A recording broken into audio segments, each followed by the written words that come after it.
Umroh bareng ANB, beribadah dengan ilmu. Assalamualaikum warahmatullahi wabarakatuh. Alhamdulillah wassalatu wassalamu ala rasulillah wa ala alihi wa sahbihi wa mawalah. Wa ashhadu an la ilaha illallah wahdahu la syarikalah. Wa ashhadu anna Muhammadan abduhu wa rasuluh. Di antara pertanyaan yang cukup sering disampaikan adalah berkaitan dengan hukum kurban atas nama orang yang sudah meninggal. Apakah itu sah? Dan kalau sah, apakah pahalanya sampai kepada mayit ataukah tidak? Insya Allah di kesempatan kali ini kita akan membahasnya dengan melihat sudut pandang dari pendapat 4 madhab. Baik, berikut adalah keterangan yang disampaikan oleh para ulama. Kurban atas nama orang yang sudah meninggal menurut 4 madhab. Para ulama berbeda pendapat mengenai keabsahan ketika ada orang yang menyembelih atas nama orang yang meninggal bighairi wasiyatin, tanpa ada wasiat dari orang yang sudah meninggal tersebut. Apakah kurbannya sah ataukah tidak sah? Ala thalathati aqwal, ada 3 pendapat dalam hal ini. Yang pertama, kurbannya sah, tasihhu. Dan ini merupakan mazhab Hanafiyah, pendapat mazhab Hanafiyah, Hambali, wa yasiluhu thawabuha, dan pahalanya bisa sampai kepada mayit. Mereka menggunakan riwayat Abu Dawud dan At-Tirmidzi dalam sunannya sebagai dalil. Demikian pula riwayat Ahmad dalam Al-Musnad, Al-Baihaqi, Al-Hakim, dan disahihkan oleh Al-Hakim, bahwa Ali radhiyallahu anhu kana yudahi anin Nabi sallallahu alaihi wasallam, bahwa Ali radhiyallahu anhu menyembelih kurban atas nama Nabi sallallahu alaihi wasallam bikabsyaini, dengan 2 ekor kambing.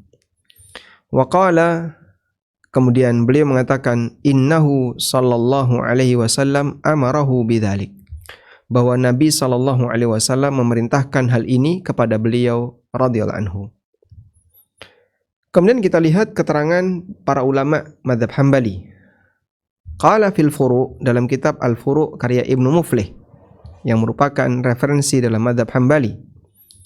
Wa ikhtara syekhuna tafdil al-udhiyati 'ala al-mayyit 'anis sadaqah bi thamaniha. Guru kami, wallahu alam, bisa jadi yang dimaksud adalah Syekhul Islam Ibnu Taimiyah, yang itu merupakan gurunya Ibnu Muflih, bisa juga syekh yang lain, wallahu alam. Wa ikhtara syekhuna, guru kami memilih pendapat bahwa berkorban atas nama mayit lebih afdal dibandingkan sedekah senilai hewan kurban dengan uang atas nama mayit. Ini keterangan Ibnu Muflih dalam kitabnya Al-Furu'. Wa qala sahibul Iqna, dan penulis kitab Al-Iqna fi fiqhi Al-Imam Ahmad bin Hanbal karya Al-Hajjawi rahimahullah, beliau mengatakan, wa qala ghairuhu, para ulama mengatakan, wa dhabhuha walau an mayyitin afdalu minas sadaqah bi thamaniha wa kadza al-hadyu. Menyembelih hewan atas nama mayit itu lebih afdal daripada sedekah dengan menggunakan uang senilai hewan tersebut. Sehingga misalnya kambing senilai 3 juta, mana yang lebih afdol, sedekah 3 juta ataukah berkurban dengan seekor kambing yang harganya 3 juta? Dalam mazhab Hambali dikatakan berkorban atas nama mayit lebih afdol daripada sedekah senilai 3 juta. Baik, alasan Hambali dengan membandingkan dengan sedekah, karena ulama sepakat bahwa sedekah atas nama mayit itu sah. Sedekah atas nama mayit itu sah. Berarti seharusnya kurban atas nama mayit juga sah. Bahkan kata Hambali, lebih afdal kurban atas nama mayit daripada sedekah atas nama mayit. Ini pendapat mazhab Hambali. Sekarang kita beralih ke pendapat yang kedua. Atsani, pendapat yang kedua. La tasihhu, tidak sah berkurban atas nama mayit illa idza awsa bihal mayyit, kecuali jika mayit pernah berwasiat sebelum dia mati. Wa huwa madhhabus Syafi'iyah, dan ini merupakan pendapat madhab Syafi'iyah. Imam An-Nawawi rahimahullah dalam kitabnya Al-Minhaj mengatakan, wala tadhiyata 'anil ghairi bi ghairi idnihi, tidak boleh berkorban atas nama orang lain tanpa seizin orang itu. Saya tidak boleh berkorban atas nama A atau atas nama B tanpa seizin A atau B. Ini dalam mazhab Syafi'iyah. Sebab ibadah kurban itu ibadah yang harus ada niat dari orang yang berkorban. Sehingga kalau saya berkorban atas nama A, atas nama B, sementara yang bersangkutan tidak tahu, dalam arti saya tidak pernah minta izin kepadanya, maka kurban seperti ini tidak sah atas nama orang tersebut. Kemudian beliau melanjutkan, wala an mayyitin illam yusi biha. Demikian pula kurban tidak sah atas nama mayyit illam yusi biha, jika dia tidak pernah berwasiat untuk berkurban. Demikian keterangan An-Nawawi dalam kitab Al-Minhaj. Baik, sehingga dalam mazhab Syafi'iyah, kurban atas nama orang yang sudah meninggal tanpa melalui wasiat hukumnya tidak sah. Selanjutnya kita beralih ke pendapat yang ketiga. Pendapat yang ketiga, tukrah, hukumnya makruh. Wa huwa madhabul Malikiyah, dan ini merupakan pendapat mazhab Malikiyah. Al-Imam Khalil rahimahullah, ulama Malikiyah, mengatakan dalam Mukhtasar Al-Khalil ketika menyebutkan al-makruhat, hal-hal yang dimakruhkan fil udhiyah saat berkorban, dinyatakan wa kuriha juzzu sufiha wa fi'luha 'anil mayyit. Di antara yang dimakruhkan untuk dilakukan ketika berkorban adalah wa fi'luha 'anil mayyit, disembelih atas nama orang yang sudah meninggal. Kemudian ada keterangan yang lain dalam kitab At-Tawdih, dinyatakan wa qala Malikun, Imam Malik mengatakan fil mawaziyah, wala yu'jibuni ayyudahi an abawaini mayyitain. Aku enggak suka kalau ada orang yang berkorban atas nama bapak ibunya yang sudah meninggal.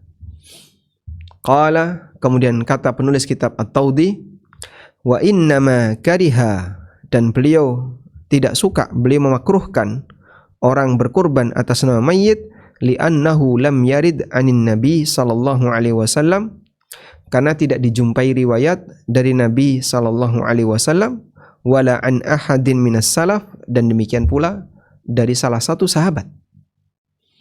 Tidak dijumpai riwayat dari Nabi sallallahu alaihi wasallam maupun dari para sahabat. Wa aidan, di samping itu, fa innal maqsuda bidzalika ghaliban, tujuan kurban atas nama mayit umumnya adalah al-mubahatu wal mufakharah, dalam rangka untuk kebanggaan. Sehingga itu tidak sejalan dengan prinsip takwa. Tayyib.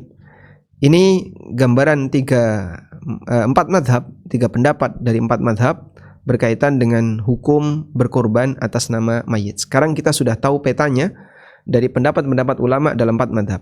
Berikutnya coba kita lihat, dari sekian pendapat ini mana pendapat yang lebih mendekati. Saya gunakan pendekatan yang disampaikan oleh Syekh Muhammad bin Shalih Al-Utsaimin rahimahullah. Beliau ngasih keterangan, al-aslu fil udhiyah, hukum asal dalam berkorban adalah disyariatkan fi haqqil ahya, untuk yang hidup, sebagaimana yang dipraktekkan oleh Rasulullah sallallahu alaihi wasallam dan para sahabat beliau. Mereka berkorban atas nama diri mereka dan keluarga mereka. Wa amma ma yadhunnuhu ba'dul 'ammah, adapun penilaian sebagian masyarakat min ikhtisasil udhiyati bil amwat, ya, dengan berkorban khusus atas nama mayit, fala aslalahu, beliau tegaskan ini enggak ada dalil. Praktek seperti ini tidak ada dalil. Dan inilah yang dijadikan landasan Syafi'iyah bahwa berkorban atas nama mayit tidak sah ketika tidak ada wasiat. Lalu beliau ngasih rincian sebagai berikut. Imam Ibnu Utsaimin rahimahullah mengatakan, wal udhiyatu anil amwati thalathatu aqsam. Kurban atas nama mayit itu ada 3 macam. Yang pertama adalah seorang berkurban atas nama mayit sebagai turunan dari yang hidup. sebagai turunan dari keluarganya yang hidup. Maksudnya diikutkan bersama keluarganya yang hidup. Seperti misalnya seseorang berkorban atas nama dirinya dan anggota keluarganya, dan dia meniatkan seluruh anggota keluarga, baik yang hidup maupun yang mati. Maka yang seperti ini jaiz, hukumnya boleh. Dan dalil tentang ini adalah kurbannya Nabi SAW. Beliau berkorban atas nama beliau, keluarga beliau, dan di tengah keluarga beliau ada yang sudah meninggal sebelum beliau SAW, seperti Khadijah. Kemudian putri-putri Nabi SAW, ada Ruqayyah, Ummu Kulthum, Zainab. Itu semuanya meninggal sebelum wafatnya Rasulullah SAW. Sehingga ketika orang itu berkorban atas nama dirinya dan seluruh anggota keluarganya, dan di tengah anggota keluarganya ada yang sudah meninggal dunia, maka insya Allah pahalanya turut, ya, mereka turut mendapatkannya. Atsani, yang kedua, ayyudhhiya 'anil amwati bimuqtada wasayahum tanfidzan laha. Seseorang berkorban atas nama mayit sebagai pelaksanaan dari wasiat yang pernah mereka sampaikan. Wa hadza wajib. Praktek ini harus dilakukan, wajib dilakukan. Karena wasiat itu menyambung amal, sehingga orang yang hidup harus melakukan isi wasiat itu selama tidak merepotkan mereka, selama masih memungkinkan untuk dilakukan. Illa in ajiza an dzalika, kecuali jika dia tidak mampu untuk melakukan itu. Dan dalil akan hal ini adalah firman Allah Subhanahu wa taala, "Faman baddalahu ba'dama sami'ahu," siapa yang ganti isi wasiat setelah dia mendengar isi wasiat tersebut, fa innama itsmuhu 'alal ladzina yubaddiluna, maka yang nanggung dosanya adalah orang yang menggantikannya. Innallaha sami'un alim, sesungguhnya Allah taala Maha mendengar lagi Maha mengetahui. Baik. Jadi jika mayit pernah berwasiat, besok kalau saya mati tolong belikan seekor sapi dan kurbankan atas nama saya dengan menggunakan tabungan saya, maka ahli waris yang mengetahui wasiat ini valid, mereka tidak boleh membagi waris sebelum dia tunaikan wasiat itu, sehingga dia harus belikan seekor sapi dengan harta mayit, kemudian dikorbankan atas nama mayit sebagai bentuk wasiat, dan wasiat itu aslinya adalah amal mayit, karena wasiat itu menyambung amal. Ats-tsalis, yang ketiga, seorang berkorban atas nama mayit tabarru'an mustaqillina 'anil ahya, dalam rangka untuk ngirim pahala kepada mayit tanpa melibatkan orang yang hidup. Misalnya dia menyembelih atas nama ayahnya, menyembelih kurban mustaqillah, sendiri untuk ayahnya saja, sehingga ini seekor kambing untuk bapak saya, atau untuk ibunya saja yang sudah meninggal, mustaqillah, sendiri tanpa melibatkan yang lain. Baik, apakah seperti ini boleh? Tadi ada khilaf di antara para ulama. Fahadi jaizun, dan ini hukumnya boleh menurut mazhab Hambali. Wa qad nassa fuqaha'ul Hanabilah, dan ini ditegaskan oleh para ulama Hambali bahwa pahalanya bisa sampai kepada mayit dan bisa dimanfaatkan oleh mayit. Analoginya adalah sama sebagaimana sedekah atas nama mayit. Lalu beliau kasih komentar, namun menurut kami mengkhususkan kurban atas nama mayit itu bukan sunnah. La nara, kami menganggap bahwa mengkhususkan kurban atas nama mayit itu bukan sunnah. Karena Nabi SAW tidak pernah berkurban atas nama orang yang sudah meninggal secara khusus. Beliau tidak pernah berkurban atas nama pamannya Hamzah, padahal Hamzah termasuk di antara kerabat yang sangat dekat dengan Rasulullah SAW, atau atas nama putra-putra beliau yang sudah meninggal sebelum beliau. Mereka adalah 3 putri beliau yang sudah menikah dan 3 anak laki-laki yang masih kecil-kecil. Wala an zaujatihi Khadijah, beliau juga tidak pernah berkorban atas nama istri beliau Khadijah, padahal Khadijah adalah wanita yang sangat dicintai oleh Rasulullah SAW. dan tidak dijumpai riwayat dari para sahabat. Fi ahdihi, di zaman beliau ada salah satu di antara sahabat, tidak dijumpai riwayat dari satu pun di antara sahabat di mana mereka berkorban atas nama orang yang sudah meninggal. Baik. Sehingga di sini kami ulang bahwa kurban atas nama mayit itu ada 3 jenis ya. Yang pertama, diikutkan dengan orang yang hidup seperti tadi. Bismillah Allahu Akbar, ini kurban atas nama diriku dan seluruh anggota keluargaku. Dan salah satu di antara anggota keluargaku ini ada yang meninggal dunia, maka insya Allah yang meninggal juga turut mendapatkan pahalanya. Yang kedua, berkorban atas nama mayit sendirian karena wasiat. Ini hukumnya wajib untuk ditunaikan selama orangnya mampu. Ukuran mampu adalah mayit meninggalkan harta yang cukup melebihi dari nilai 2/3 sisa ketika dipakai untuk menunaikan wasiatnya. Sehingga kalau di situ adalah kurban wasiat, jika di situ adalah kurban wasiat, maka harta peninggalan harus cukup untuk membeli kurban wasiat dengan menyisakan 2/3 harta. Jadi misal ya, misal harga sapi 20 juta. 20 juta.